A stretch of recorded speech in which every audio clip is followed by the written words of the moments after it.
বানাবো বাঁধাকপির পাকোড়া।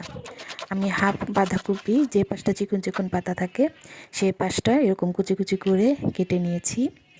এবার 1 টেবিল চামচ লবণ দিয়ে এটাকে ভালোভাবে মেখে 15 মিনিট রেস্টে রেখে দেবো, এর ভিতরকার পানিটা বের হয়ে যাওয়ার জন্য।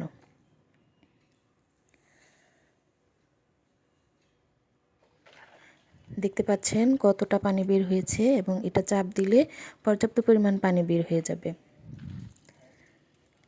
এভাবে পানিগুলো বের করে আমি এটাতে 1 কাপ পেঁয়াজ কুচি, 1 কাপ ধনিয়া পাতা আর 4-5টি কাঁচামরিচ কুচি দিয়ে দিয়েছি। আমি তখন ক্যামেরা অন করতে ভুলে গিয়েছিলাম। 1 টেবিল চামচ আদা রসুন বাটা, 1 টেবিল চামচ হলুদের গুঁড়ো, 1 টেবিল চামচ মরিচের গুঁড়ো, আর হাফ টেবিল চামচ জিরার গুঁড়ো, আর হাফ টেবিল চামচ গরম মশলার গুঁড়ো, আর 1 টেবিল চামচ লবণ। যেহেতু আগে লবণ দেওয়া আছে, এখন একটু বুঝেই লবণটা দিতে হবে। 1 কাপ চালের গুঁড়ো আর 1 কাপ ময়দা দিয়ে ভালোভাবে আমি এটাকে মেখে নিব। আর এটার মিশ্রণটা কিন্তু পাতলা হবে না, একদম আঠালো টাইপের হবে, এটা খেয়াল রাখবেন। এই জন্যই আমি পানিটা আগে থেকে বের করে নিয়েছি। এটা শুধু পানি না বের করে দিলে অনেকটা পাতলা পাতলা হয়ে যেত। প্রথমে মাখতে একটু কষ্ট হবে, একটু পরেই যখন এটার পানিটা গুঁড়োর মধ্যে লেগে যাবে তখন আর কষ্ট হবে না।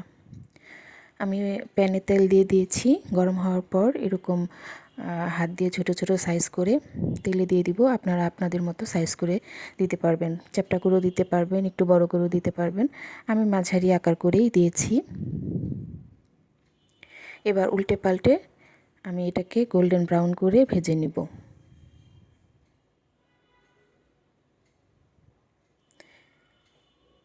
একবার দিয়ে ভাজতে আমার প্রায় 7 থেকে 8 মিনিটের মতো সময় লেগেছে। আর এই সময় চুলার হিটটা মিডিয়াম থাকবে, মানে কম না, একটু বেশিই থাকবে। কারণ একটু হাই হিটে ভাজলে এটা ক্রিস্পিনেসটা ভালো থাকে, আর কম হিটে ভাজলে ক্রিস্পি হয় না।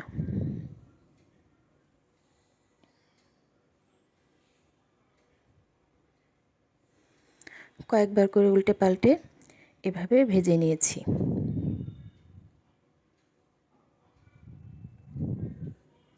বাসায় যদি বাচ্চা অথবা বৃদ্ধ থাকে তাহলে আপনারা একটু কম ভাজবেন, মানে গোল্ডেন ব্রাউন হওয়ার আগেই উঠিয়ে ফেলবেন, তাহলে একটু নরম থাকবে, বাচ্চা এবং বৃদ্ধ দুজনেই খেতে পারবে।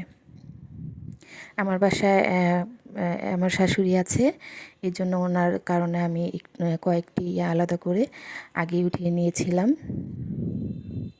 হয়ে গেল আমার বাঁধাকপির পাকোড়া। আশা করি ট্রাই করবেন।